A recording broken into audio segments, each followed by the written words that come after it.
Last week we covered the concept of ego, and we covered 5 extensions of the ego. Who wasn't here last week? All right. And because this concept is so powerful, it's so rich, and the material was so much, it lasted over an hour last week, and I feel like one more session tonight, we're going to dwell in it a little bit more to totally grasp what we covered last week. What is ego? What is ego? Can anybody tell me in a sentence, what is the role of ego? Let me ask you this question. Is ego good or bad? Bad. Is it always bad? No. No. There is a good ego. We have to have ego, right? Yeah. So what we're trying to remove, or we're trying to learn, is the bad ego, the negative ego. So what is ego? What is the role of ego in our life? What does it do? What is the bad ego does to us?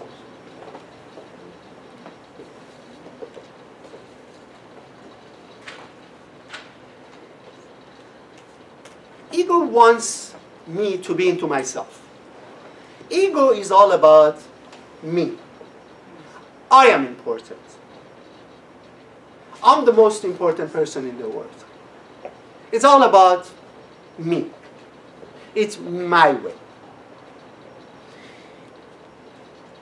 And when that happens, what's the side effect of it? It causes me to be separated from the rest of the people, right? I don't see people's problem. I don't see people's emotion. I only see my emotion. I only see my problem. I only care about myself. I'm the source of light. I'm the smart. I'm better than other people. And when the ego kicks in, it causes me to judge other people in a negative way. Right? Every time we judge somebody negatively, what happens? Juna? Comes true, kind of? It does come true. The other person. It does come true. Very good. I mentioned that last week. If I see something negative from a person, for all the good reason, somebody does something negative to me,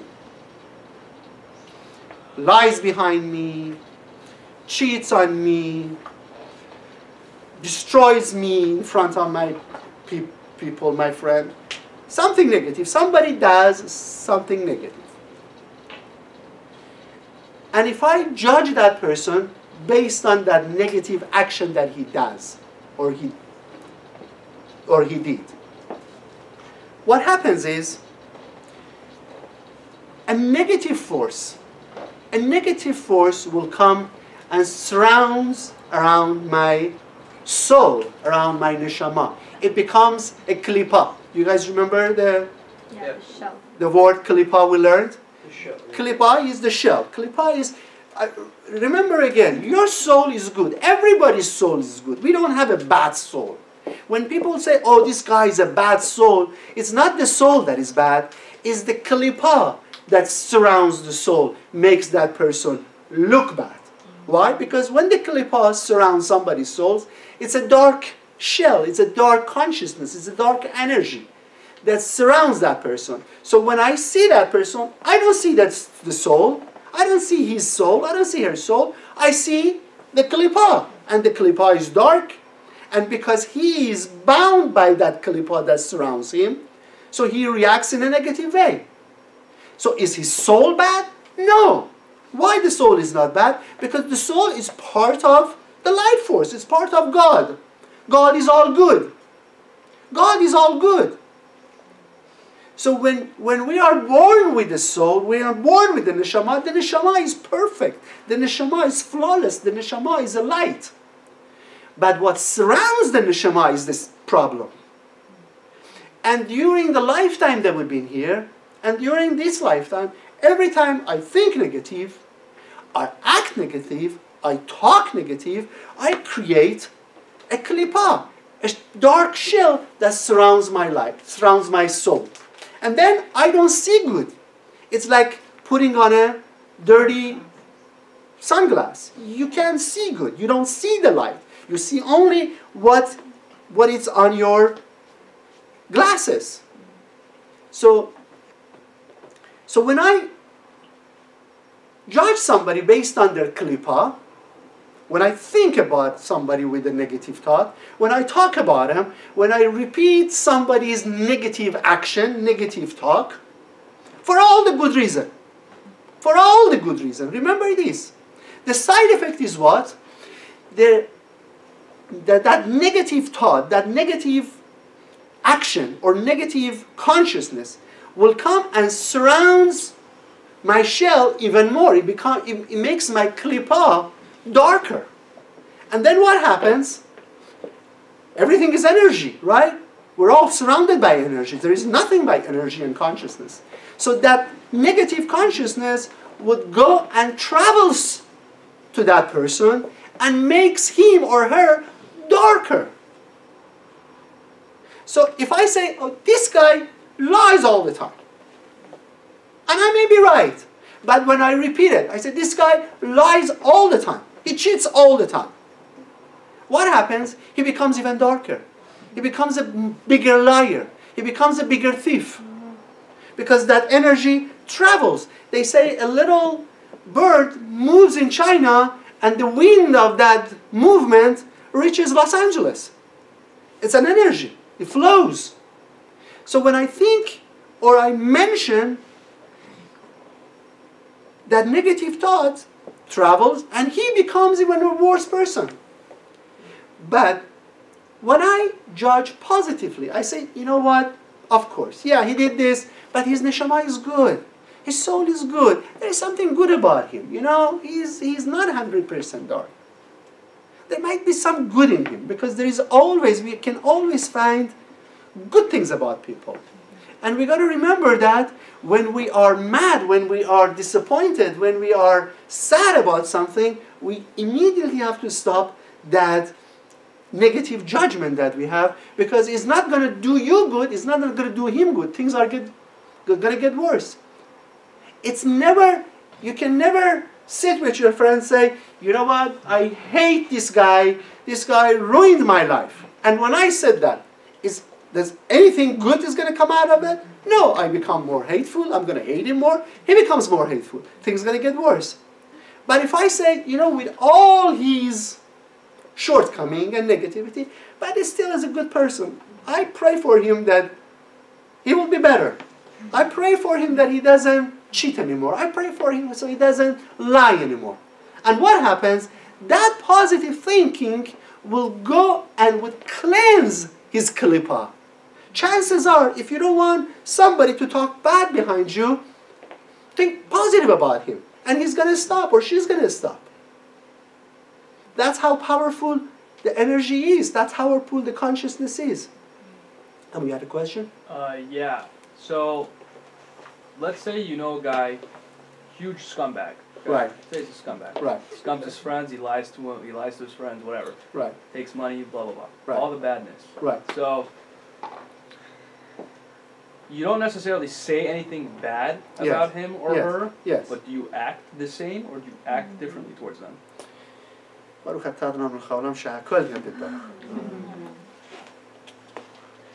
Excellent question. Excellent question. Everybody got the question? Yeah. Somebody is no good. No good. You don't want to talk bad about him, but how should I react towards him?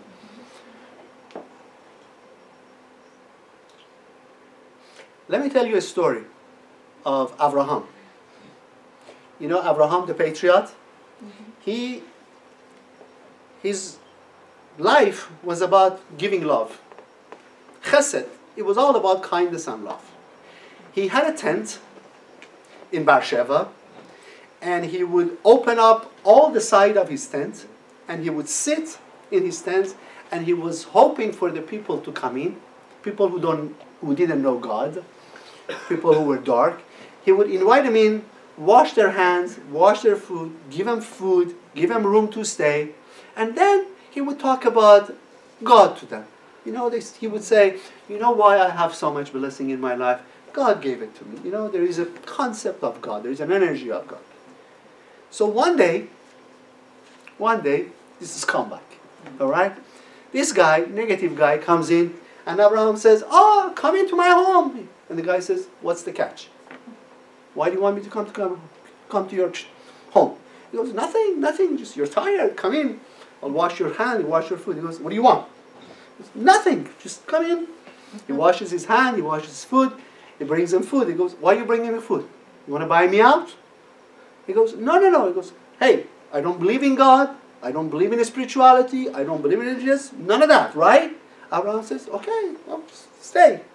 He gives him lunch, and the guy finishes lunch, he wants to leave, he goes, why don't you stay one more day? Stay one more day. Abraham thinks, you know, I keep him a few more days, he sees my love, maybe he changes. So tomorrow morning, he gets up, gives him a nice breakfast. After the breakfast, he's all happy, and Abraham says, you know, I want to share something with you, spirituality. And the guy says, hey, we had a deal. None of that, right? I don't believe in nothing. So, and he wants to leave. Abraham says, no, stay one more day. Stay one more day, stay for lunch. It's hot, where do you want to go? Stay. So he keeps him 1 day, 2 days, 3 days, 4 days. He takes care of him 5 days, 6 days, 1 week. And the guy doesn't change. He's a total shame, right? So he leaves. So Abraham looks at the God and says, God, I'm so sorry. I did everything I could to change the guy. Change the guy. 7 days, I took care of him. And God says, you gave up on him 7 days? I didn't give up on him all his life. I didn't give up on him. And you gave up on 7 days? The answer to your question is, no matter how other people are, we have to stay on the course of being proactive. Being proactive. That means I do not want to see his darkness. Even though he is full of darkness, but it's not him. It's the klipa around him. And the only way I can help him and help myself is to connect to his good. There is good in him. If God have him here, if God has him here in this lifetime, if he's in my life, if he's in this world, there must be a good reason for it. Every time you see a darkness, you see a form of negativity, it should only awaken you that we need to create more light. Not to get disappointed by the existence of the dark force. You see what I mean? Yeah. So, no, I do not want to be reactive. I do not want to see his dark side. I do not want to connect to his dark side. There is some good in him. I don't have to marry him. I don't have to, be with him all the time. But I don't want to see him as a dark soul. There is klipa around him, and I pray for him. I pray for him that he can cleanse his klipa, he can cleanse his shell. This way, when you see him next time, it should only awaken a feel of chesed, kindness in us. That I don't want to be like him. I want to create light. He only exists to remind me that I need to create more light. Even to the point that you can allow the guy to, take advantage of you? No, you don't want to. No, not necessarily at all. Not to be passive. If he's not helping, if he's not a positive energy in your life, you don't have to deal with him. Mm-hmm. But then you don't. But then again, you don't want to feel negative about him. When we say judgment, we don't want to judge. The bad judgment is when it doesn't help anybody. We have to choose between the good and bad. We have to choose good friend versus bad friend. We don't want to be people who suck our energy. That you don't want. But then again, you don't want to have hate towards them. Yeah. So yes. We should expose ourselves long enough to these people that we go not necessarily expose yourself. No, not at all. Actually, you need to protect yourself. But you're saying to go back and continue to try to see the positive. If they come to you, if they need your assistance, if they need your help, I would help. to a point, but I don't want him to take advantage of me. You don't want them to suck your energy. If somebody's in your life, he's negative, he comes to you, he needs your help, you help to a point that is proactive. Always remember the proactive aspect of our behavior. Yes? What if a friend of yours or family's like starts to become close to that person? Like, shouldn't you warn them? Or is that seeing them? If they come to you and ask you, and you could advise them proactively, you should. How do you do that proactively? What if they don't come to you? You don't. You cannot interfere. So You cannot interfere. You can show with your behavior that you're not. This is not your cup of tea. This is not what I would do. But we cannot, they say we cannot interfere with people's tikkun. You cannot just say, oh, you know, this guy is no good, stay away from him. Unless they come and ask you. Or when they come towards you, then the way you behave towards that person, you become an example of how to be proactive with these people. Yes? I know you're not supposed to, I guess, interfere with people's Tikkun. But let's say you see someone you care for. Yes. And a situation with another person is doing a great deal of harm to that person's life. Yes. I mean, I feel in those kind of situations that you need to help. Exactly. Yes. You have to intervene. Yes. You have to see that this person can't help themselves. Absolutely. And you need to jump in. Absolutely. How? Proactively. Yeah. Well, I mean, you can't yell at someone and say, "Hey, you can't talk to this person." Proactively. It's not. Yeah. You have Proactive. to be there. I could not teach you guys this if you didn't want to hear it, and I will run after you. I can only teach you because you have a desire for it. And because you have a desire, you're going to listen to it. If you don't have a desire, you can't. So, if you see a person, if you see a friend who is in a wrong relationship, and you know for sure, proactively it's a wrong relationship, you get close to them and you show good things, you talk about good things, good energy, what is good for them, then you become a symbol of the light and they can distinguish. Then they will come to you. When you become a beacon of light, when you become a good friend, they will come to you. You know, God stays behind the door. God does not come in until you ask Him to come in. Why God doesn't get rid of all these negative people in the world? Why doesn't He do it? He sees all these criminals, these murderers. Because you want to appreciate the good people. Exactly. And He is there even for them too, when they open the door and they ask the God to come in. If you remember at the end of the last class, the first thing was to ask God for His assistance. Ask His assistance. And every time you face such a challenge, what is the proactive way? Ask God, how can I help my friend? I see him in turmoil. I see him in a bad position. God, help me. Teach me what to do. Truly ask. Truly ask. And He will show you signs. He will push you in that formation. Then that friends will reach out to you.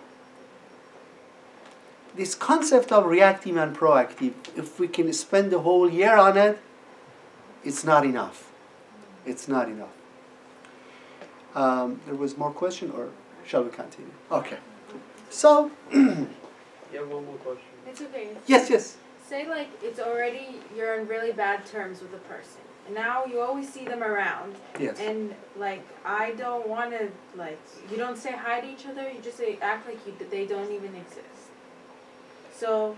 Is that reactive or proactive? No, I know. But how am I supposed to fix that when they were never really my good of a friend? But now every time this girl sees me, she like, I feel like she's cheshing me 24/7. Yes. So what am I supposed to do with her? You be nice, you'll be nice. If Kill him with you should kindness. say hi to your good friends and to your bad friends.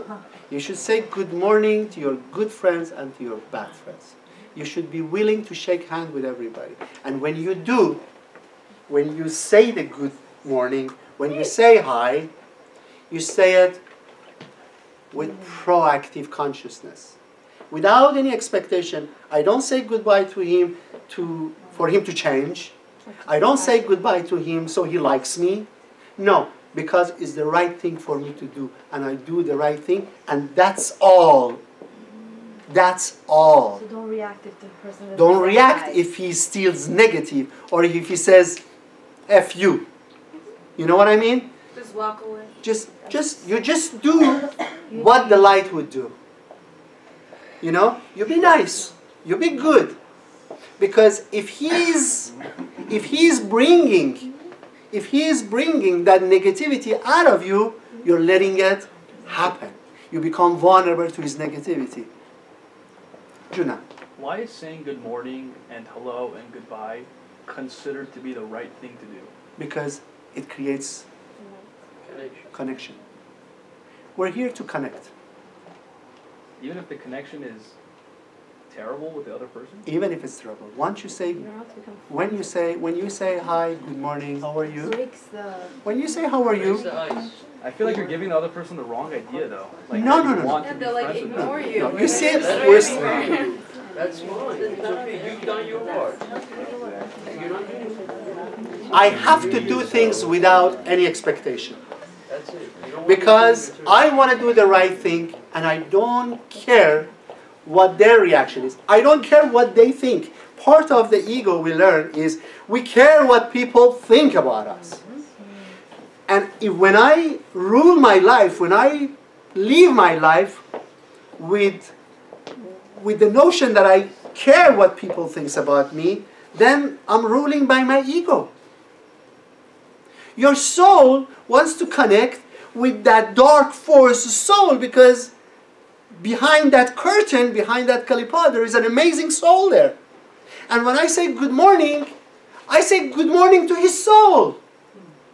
I'm not saying good morning to his kalipa. Remember, their soul is pure. But poor them, they're surrounded by the kalipa. I don't want to connect to their kalipa. I want to connect to their soul. I don't want to see the darkness. If I'm seeing the darkness, that's what I'm seeing. And then when I expect, the worst thing is when we expect people to change, when we expect people to behave the way I want them to behave, it's not going to happen. I'm only in charge of my own. Please remember this rule. If there is one thing you're going to learn about Kabbalah, learn this. The finger goes here. The finger goes here. Every time your finger goes around, it's the ego who's turning it around. But you can't always do that in every circumstance. Then you are controlled by your ego. In every circumstance? Every circumstance. In every aspect of your life. If the finger doesn't go to yourself, you are governed by your ego. So what if you're in a situation and you feel a certain way towards somebody? Do you tell them how you feel? Not in terms of, hey, I hope they change based on what I said. Maybe they're going to take it differently. But maybe they don't see that, what they're doing is a wrong thing. Maybe in your take it's a wrong thing. You still want to change them. Well, so what? Do you not be honest? You cannot change people. So what if something's bothering you and you're like a relationship with someone or a friendship? You're like, listen, this is what happened. It kind of bugs me. Let me tell you what's on my mind. So you want to confront somebody. You want to confront them and it's bothering you, but you're not looking for it to change them necessarily. But where are you when you confront? And we're going to learn that. There is a whole class of how we should confront people. There is a reactive confrontation and there is a proactive confrontation. Every time I want to confront somebody is because I want to change myself. No, I want to change them. You cannot change anybody. anybody. You cannot change Nothing. Nobody. Nobody. The only way to change other people is by changing myself. When you change yourself, people will change. Correct. If you become an example of goodness, they see that, they draw to that, and they will change. Do you not say anything then? Or like, do you just leave it as it is? No, no. We'll learn how to confront proactively. We'll learn that when I confront, where is my confrontation coming from? Is my confrontation coming from my anger? Is my confrontation coming from my entitlement? Is my confrontation is from my disappointment? Is my confrontation is because I am hurt? Yeah. You hurt me and I want to tell you how bad you did? Yeah. It's all ego. It's all ego. Well, it sounds like you shouldn't even say anything if it's like Sometimes you shouldn't say anything. And sometimes when you're totally talking and when you're... The thing is, everybody...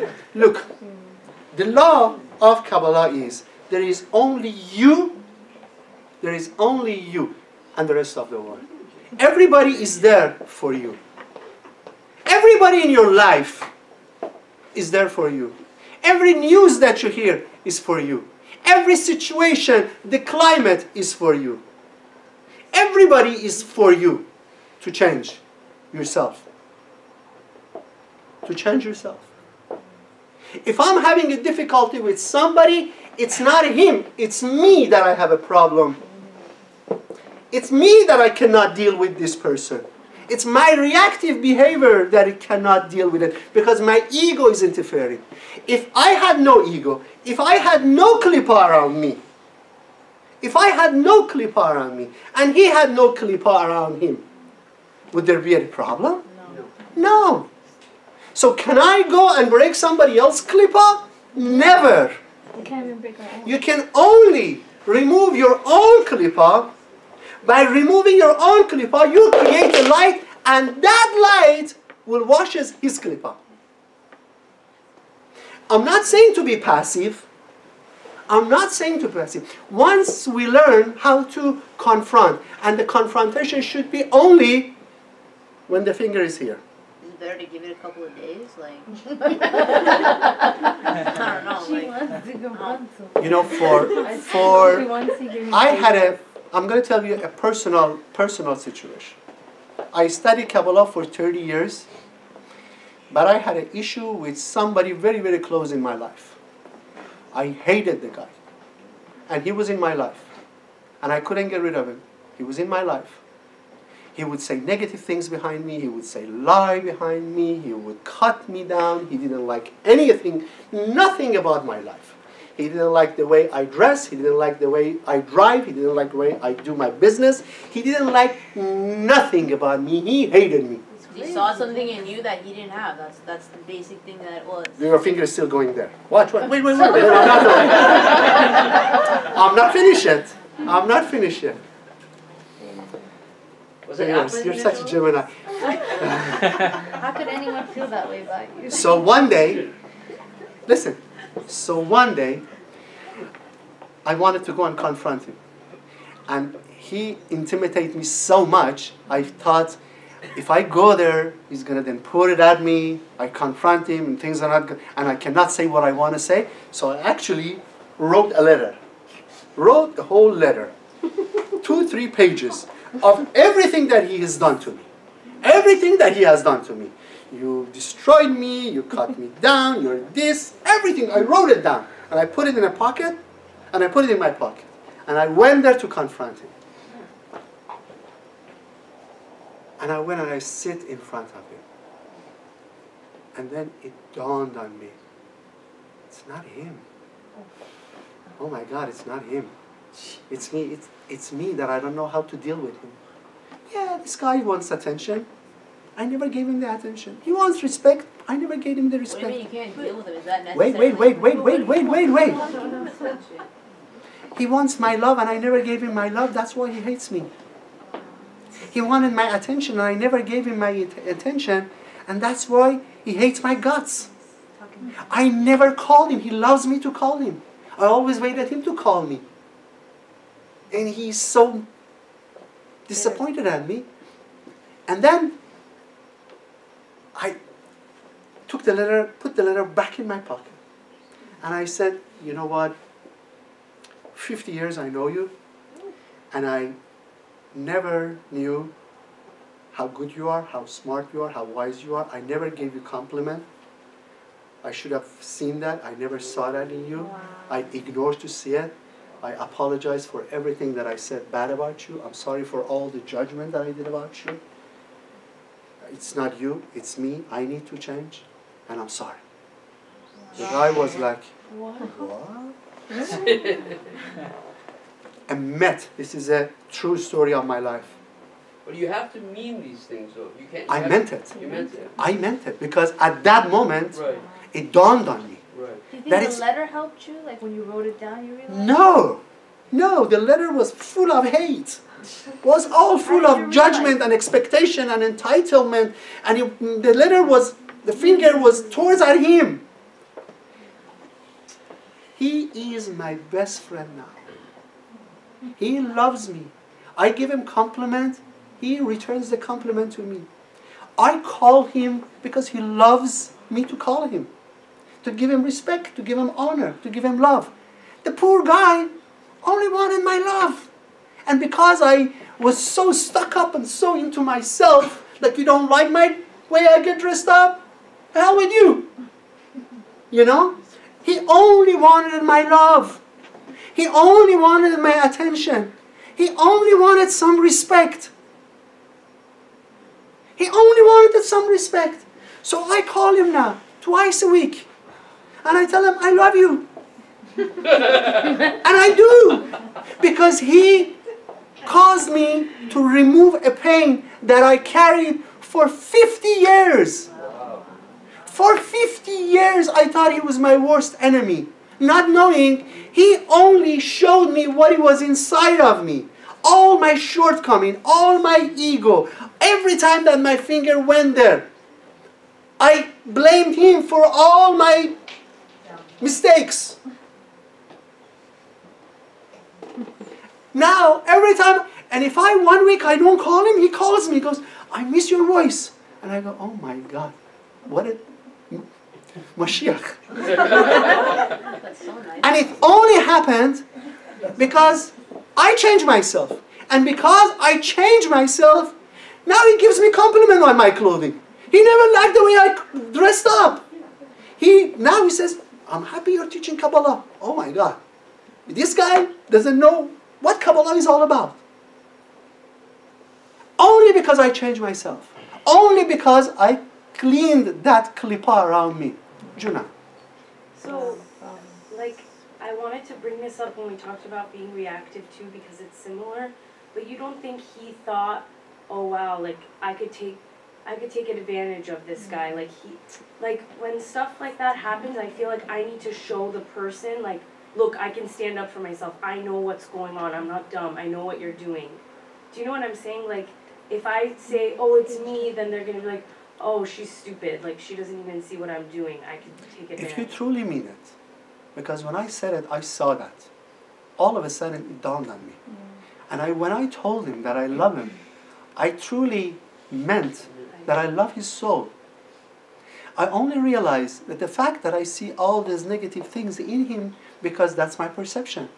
These people are the mirror of your being in front of you. Everybody in your life.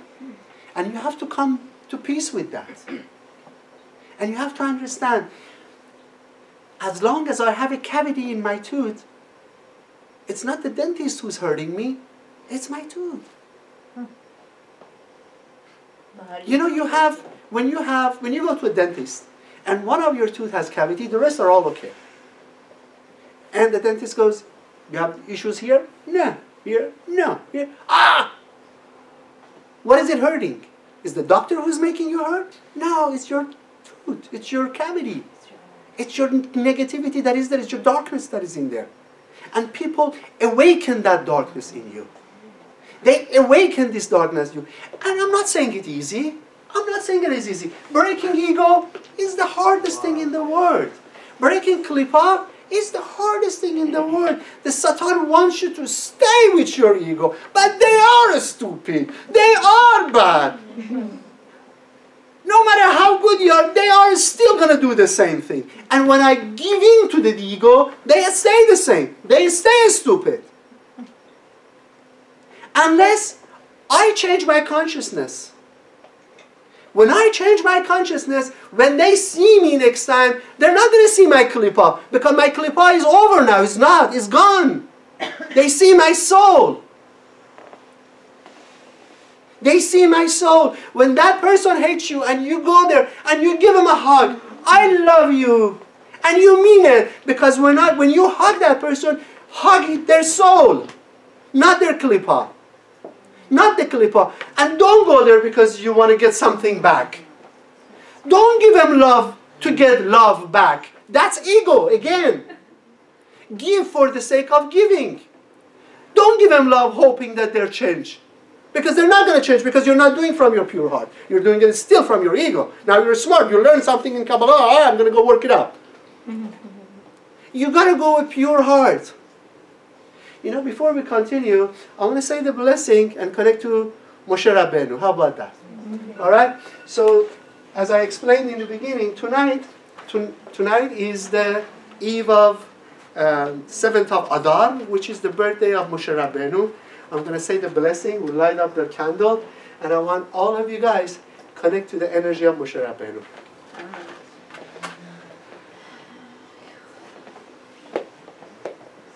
ברוך אתה אדוני אלוהינו מלך העולם אשר קידשנו וספותיו וציוונו להדליק נר שר יום טוב. Amen.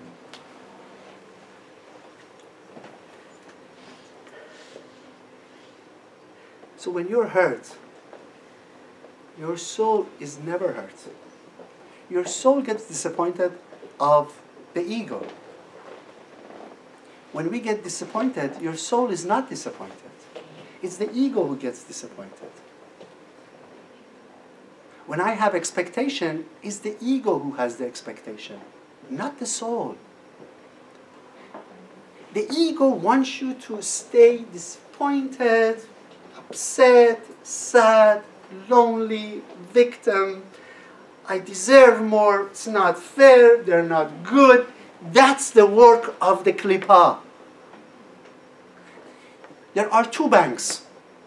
There are only two banks. The banks of your soul or the bank of your klipa. Where do you want to invest your energy? Where do you want to invest? Which bank do you want to work with? When things happen, which bank you're going to go make a connection with? Bank of your soul, who's proactive, who has love, who has kindness, who knows that needs to break his own klipa, versus the bank of klipa who says, feed me, hate, sadness, disappointment, anger. You know, we said ego has 5 extensions last week, right? You remember the 5 extensions? Anger, judgment, control, pride, and hate. If there is a spark of hate in you towards anybody, anything, it's the darkest aspect of your ego. When you say, I hate this person, I hate that situation, I hate this government, I hate whatever, if the word hate comes to your consciousness, you're totally captured by your ego. He loves it. You have investment in the bank of Klipa. Yeah, investment. You have a loan, you can't get rid of it. Juna. I don't know if this applies, but let's say you're talking to somebody, you're kind of like telling them how you feel necessarily, but they show no kind of reaction. Are you supposed to take that as a sign of, oh, you're supposed to be patient with that person, supposed to teach you something? They don't want to open up to you, because sometimes you tell somebody something and they just don't say anything. They're like, okay. They don't say anything to you. You're just like, oh, okay. So you're expecting people to... I'm not expecting. I'm just expecting some kind of a initiation. You're expecting something. I'm expecting a reaction. You can't just look at me and say nothing. You're expecting. No, you're expecting. Who's expecting? Is your soul expecting, or is your ego who's expecting something? So how do you When you say something to your friend, because you need some love, you need some attention, you need something. But is that teaching me to be patient? That teaches you that you're needy. I don't want to hear that. Exactly. Exactly. You're coming from the consciousness of receiving, not giving. If you're in there to receive, if you're in this life to receive, you are governed by your ego. But if you're here to give, instead of going to your friends and you know, I want to tell you something, but I need some love, I need some support, I need something, then you're a needy person. Not love, it's just like respond. Respond, respect, something. If I say something to somebody and he doesn't give me everything, you know what I should say? I love it. He broke my ego. Woo! I love it. I'm not saying give me the world, just like say something. Like, Where does acknowledgement? Very basic. Where does acknowledgement fall into? Is it control? Is it what? Like you want to feel acknowledged. Yeah, see, that's the problem. Technically, isn't that negative pride? It is a pride. Bravo. All these labels, it's like you don't even want to say anything at that point anymore. it's like don't even say anything. If this is the case, it's like I don't even want to bite my tongue. When you're in that situation, how should you think then? How should you feel? Where is my consciousness? Is my consciousness coming from my victim conscious? Is it coming from my poor me? Is it from my need me? I'm not good enough. I need somebody else's love, attention, support, energy to make me feel better. I know it's tough. I know these concepts are so difficult. We should have met you 20 years ago. No, believe me, I'm so happy you guys are learning this amazing study. I learned it too late. Juna. Okay, bear with me. So you're not supposed to allow somebody to abuse you, right? Of course. Okay. Of course. So what about if it's the only way to stop a person is to shut them down by confronting them? Because the love, they're not getting it.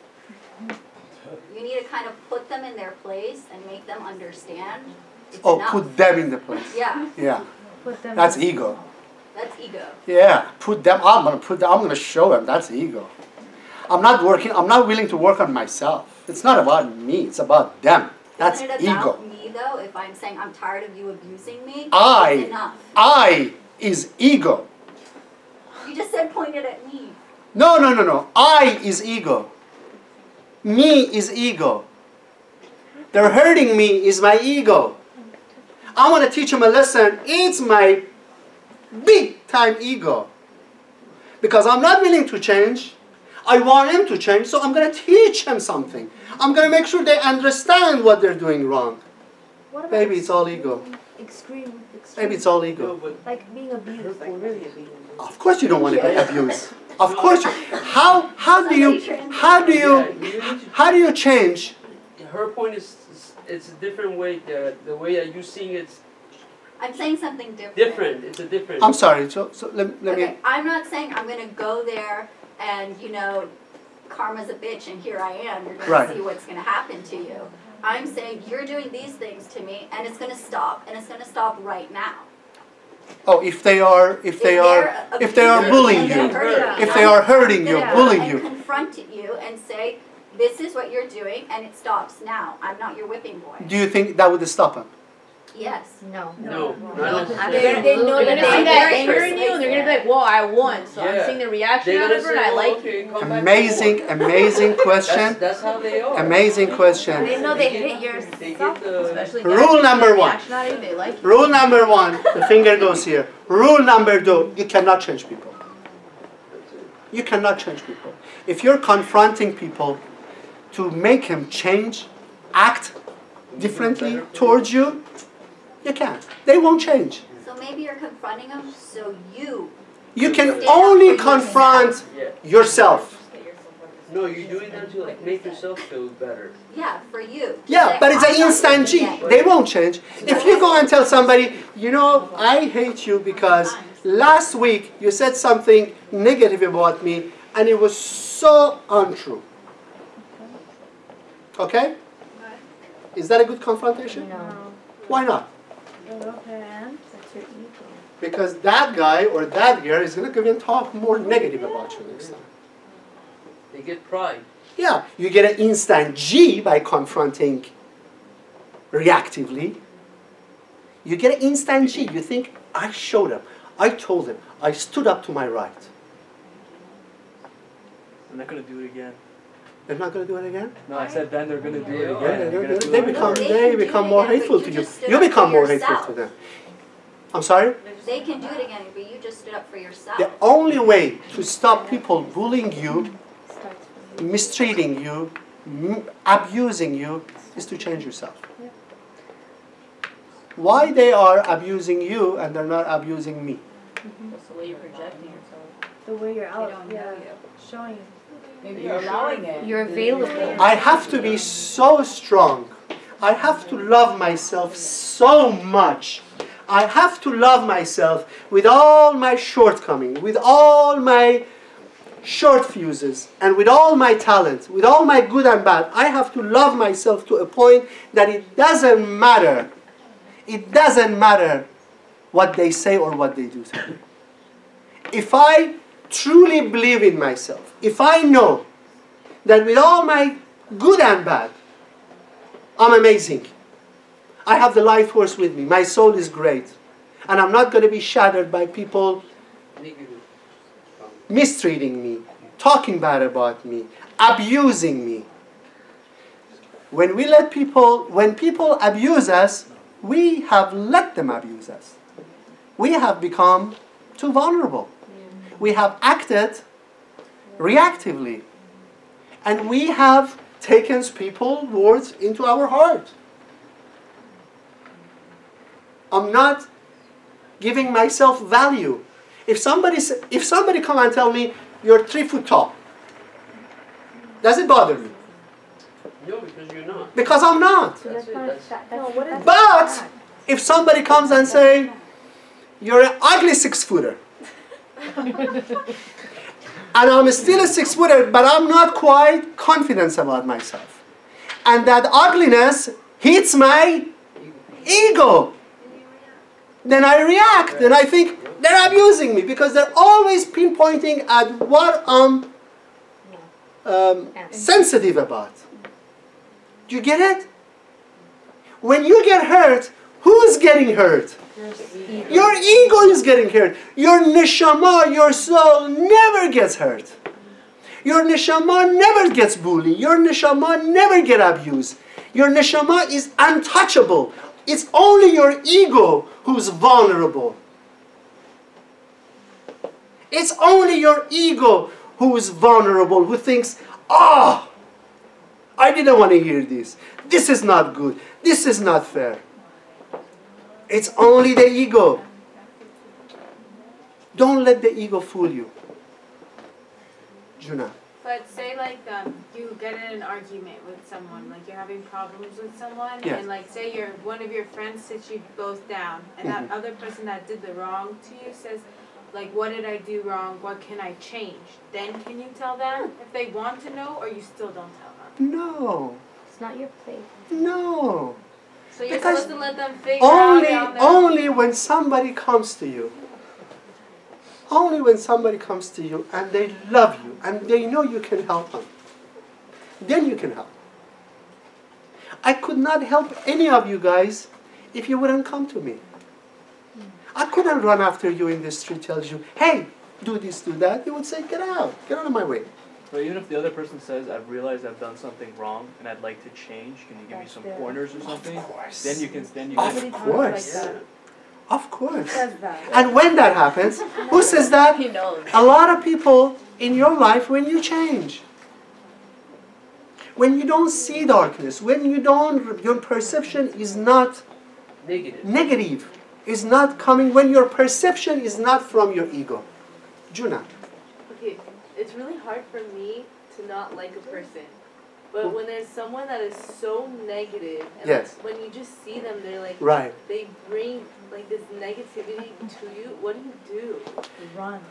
can't. You're stuck. You have to realize you have to realize there is darkness in this world. There is dark people. There are dark klippas in this world. And my job is, and if I still see darkness, if their darkness is so thick, if their klippa is so thick that I'm not seeing their neshama, then I need to work more on my own klippa to create more light. The darkness should only awaken one thing in you.